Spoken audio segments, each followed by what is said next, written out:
Hi, and welcome to another edition of the American Scouser podcast.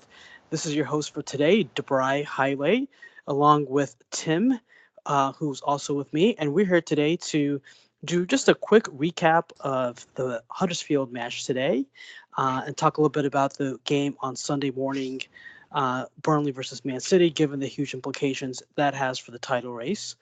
An overview of where we stand in the title race after today's mauling of Huddersfield 5-0 to the Reds. We are now in first place, Liverpool, 91 points from 36 matches and a plus 64 goal differential. Man City are on second with 89 points from 35 matches with a plus 67 goal differential. As I just said, Man City faced Burnley on Sunday, a match with huge implications in the title race. And after Sunday, both teams will have two matches left, with Liverpool playing on May 4th against Newcastle and Wolves on May 12th. Man City will play Leicester on May the 6th, Monday, May the 6th, and finish their season away to relegation-threatened Brighton. Tim, before we break down today's game in more detail, what are your major talking points from today's match, the 5-0 mauling of let me put this as kindly as I can, the incredibly pathetic team from Huddersfield. Yeah, I mean, I think they just could not put up any battle. I mean, the way the game started, and it's almost like, well, this is why you guys are going down. But I mean, once that goal came in, I mean, if they had any shot to it, that kind of went down the drain. But couple of things, like I'll probably like put it on my post later on. I mean, one thing I noticed, and I think that kind of like stood out in a great performance like today, is the state of Sturridge. I think Lee Dixon said it best, where he looks like he plays for another team, and he does. I mean, we watch this team week in and week out, to the point where you can, when the ball is in a certain spot, we can almost call the next pass because that's how we play. And that's the right way to play. That's the club way to play, whatever you want to name it. The ball moves, and you can almost tell this is where the ball is going to go next because that's where it should go. With Sturridge, I mean, he got caught on the ball so many times, too slow, not passing to the wide open person, kind of like trying to almost do something. It was almost like he was trying to like put together a resume or something for next year. I don't know what it was, but that was my biggest take, which is probably, very like me to take something negative out of such an awesome game. But, that's one thing that really glared at me as I watched the game. Otherwise, I mean, with that start, I thought Keita had an awesome game. I thought the entire midfield, I mean, really everybody on the field, I thought overall was solid. Sturridge was the one that stuck out with me, and I think after watching this game, we can pretty much say that Lauren is number 4 now in terms of our center back lineup. Would you agree to that? I mean, just looking at today's performance, not that he did anything wrong, but his positioning, sometimes his lack of speed or recovery. He did have a couple of like good tackles. Actually, I'll give him that. But I feel like I would still put him behind Gomez and Matip right at the moment. Yeah, really interesting observations. One, I agree with you about Daniel Sturridge. I don't know that he's trying to build a resume. I'll give him the credit that he's just trying to do his best for the team. But it's very clear that the team has, as you alluded to, a really strong identity now. The way we attack, the way we defend, the way we recover when we lose possession. There's a real identity to this team, which is a tremendous compliment to Klopp. And I remember back in 2015 when he joined the club, um, Jurgen, I remember watching I think it was a League Cup game versus Southampton, and Daniel Sturridge scored two goals. He was doing his little dance, and he was sort of the man at the time. And I recall Jurgen Klopp being very tepid in his compliments towards Daniel Sturridge. And I remember thinking, gee, Daniel Sturridge is the man. Why is he not embracing him more openly the way the supporters had done for years at that point? And I think it's because he saw that he was not a Klopp type player.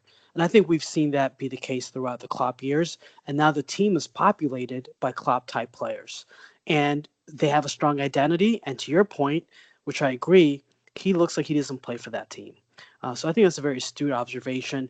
With respect to Dejan, he famously said last summer, before or immediately after the World Cup final, where he played for Croatia, that something to the extent that people need to stop talking stuff.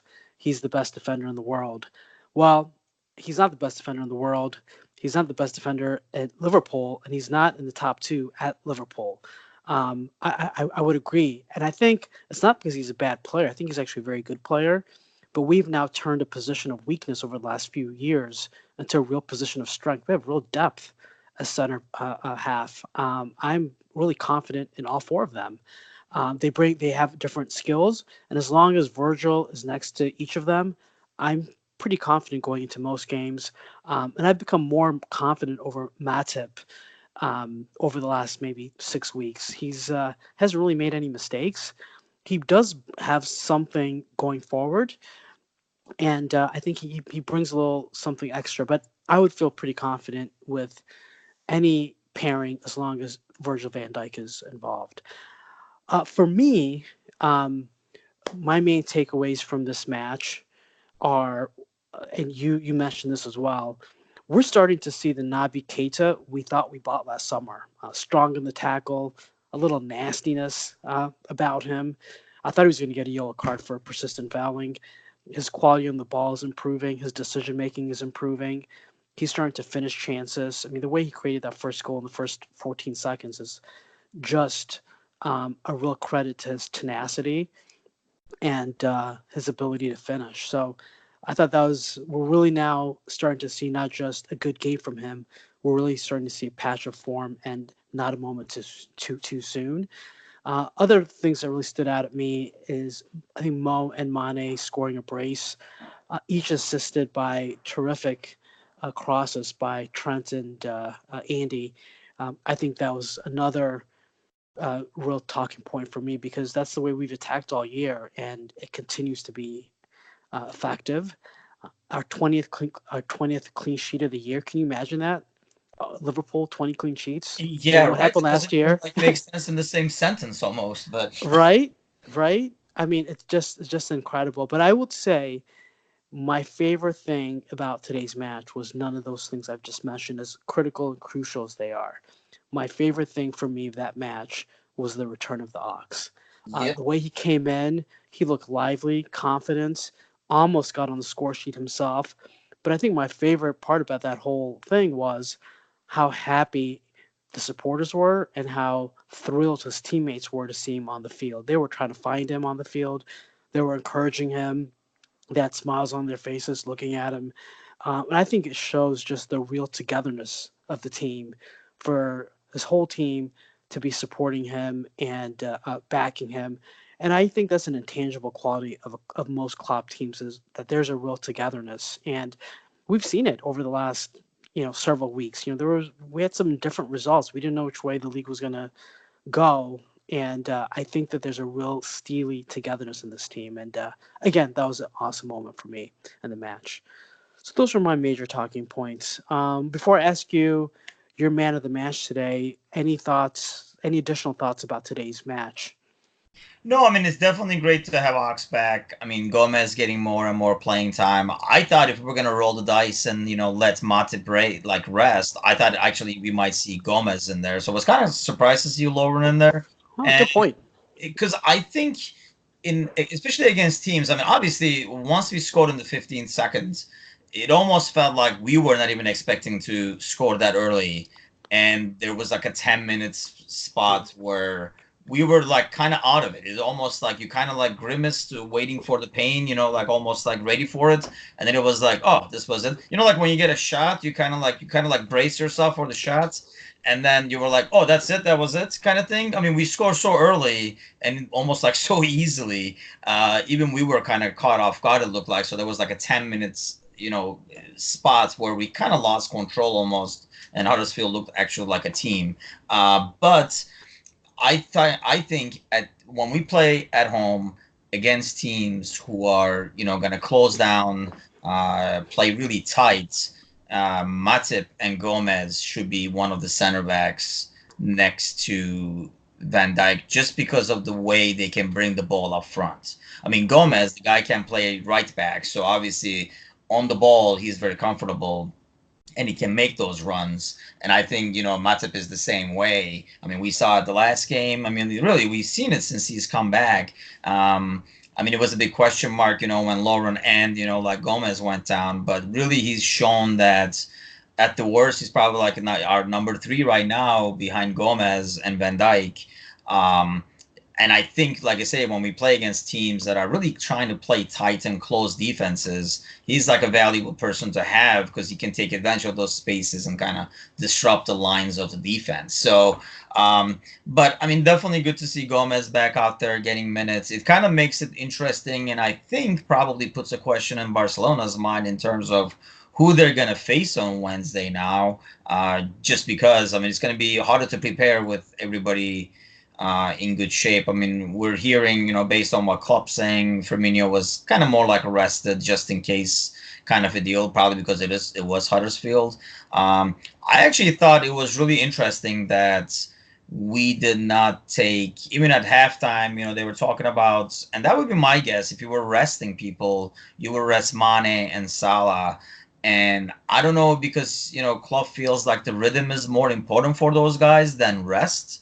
But, I thought they would be the ones substituted out, and, he chose to rest like, Genie and stuff like that. So, but I mean, great game overall. Great to see, everybody getting involved, even like Shaq making an appearance. And I thought he did pretty good.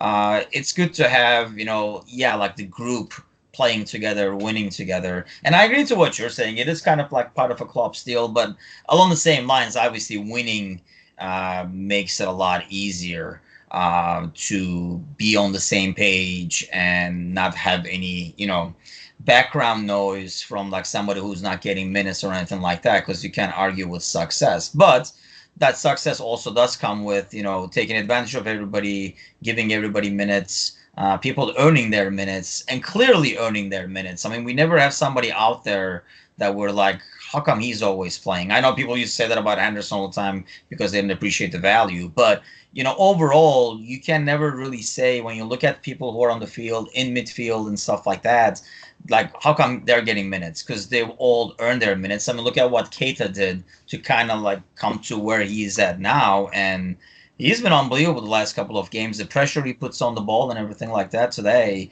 Sometimes like it doesn't show up in the stats because he might not necessarily steal the ball, but I think he disrupts, gets a toe on the ball and stuff like that, deflects balls that eventually become, our possession. So, I mean, a lot to be happy about. I was actually going to put Keita as our man of the match today. I know, Salah and Mane are probably like easier choices, but maybe because I really like what I'm seeing. I mean, what was that, like a month ago or so? I think we talked in the podcast about, people asking, would you want Coutinho back or would you sell Keita and stuff like that? Would you swap and stuff like that? I don't think those conversations are probably going to start going away now as he puts out these performances out there.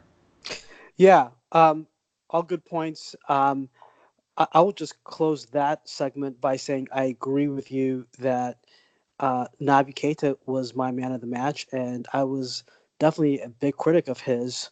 I like to think of myself as a constructive critic, but a critic nonetheless, until really the last 4 or 5 weeks. And a credit to him to have had the resilience to battle through adversity, battle through what I'm sure must have been a loss of confidence, and really show what he's been showing the last few weeks.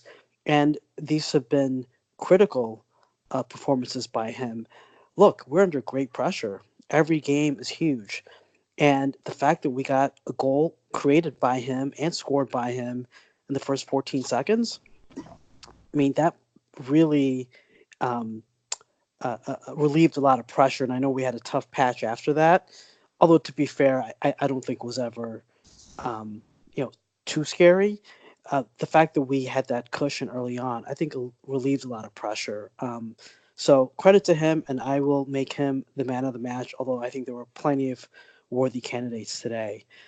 All right, just a quick point I want to make about Huddersfield. This was their 28th loss of the season out of 36 games. At the start of the match, there was a 74-point gap between Liverpool and Huddersfield, the biggest points gap between two sides in Premier League history. Um, they're a really, really, really bad team. So as well as we played today, and not to take away from our performance or and the good things that happened to us today, that was a really, really bad team, and they're very, very worthy of their relegation back to the championship. I mean, yeah, I think it shows, when you come to the Premier League, you kind of go two routes. Either you reinvest the money you made by coming to the Premier League and the money you're going to get and try to hang in there, or roll the dice and see what happens. And obviously, I mean, they knew to the point. I think they knew even halfway, even when they like changed coaches and everything like that, that it was almost like too late to even try to make a comeback, and they kind of like went the other route and did not really put the money back into the team. And I mean, this is the difference. This is the Premier League, and the difference between like championship level teams compared to Premier League level teams, and you're playing against the big boys. And when you're not playing against the big boys, you're still playing against top quality teams that obviously have enough quality to be in the Premier League year in and year out. So, yeah, I mean, it is. You look around, and we kind of like pride ourselves in like sometimes finding gems in these teams that get relegated. I do not have anybody out of that team that I would say would be a steal. Uh, right? I mean, do you see I anybody? would agree. I mean, the only I don't know that I saw a Premier League player on the field for them to be let alone somebody who might be a candidate to join a top two side. I know Aaron Moy didn't play today. I think he's a decent player, He is, yes. but they're just a bad team, and I think this team currently constituted might struggle even in the championship. All right, moving aside, um, just maybe we'll have a few quick comments about the Man City game coming up on Sunday. What are your thoughts about that match, and what do you expect to see? I mean, cautiously optimistic, kind of like how I was before the United game. It's a tough place to go. I know if Liverpool was going there. I mean, I'm actually semi worried, and I'm sure we'll have many times to talk about the Newcastle game. But if I know if Liverpool, if it was our fixture going to Burnley in these final weeks, I would be really worried about that game. Just because of the way Burnley plays, and especially the way they play at home. I mean, they're so physical, kind of like semi nasty. And because of that, they do get their opportunities, especially at home. So it's definitely a tough challenge for them. And I mean, I know everybody is like hopeful on like Leicester stealing points. I am not as much. I don't think they shut out City. Um, I mean, they have probably a better chance of scoring on the counter against City. But I feel like this is our biggest chance remaining in terms of a team tripping City. I think in terms of the Burnley match, just a little bit of statistics. Burnley are 1-1-1 against Man City in league play when playing on their home ground since they returned to the Premier League in the 2014-2015 season. So they have shown that they can take points off City.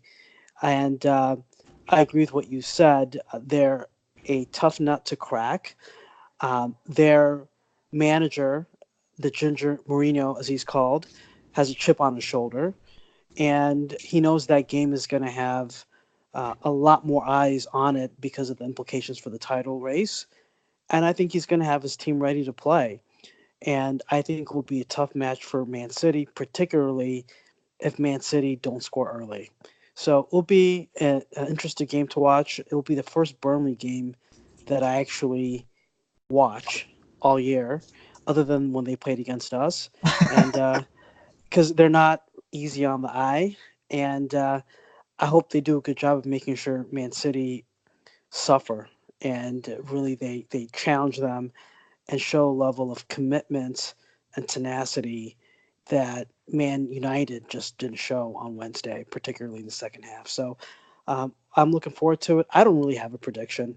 If I make a prediction on this one, it's just out of thin air.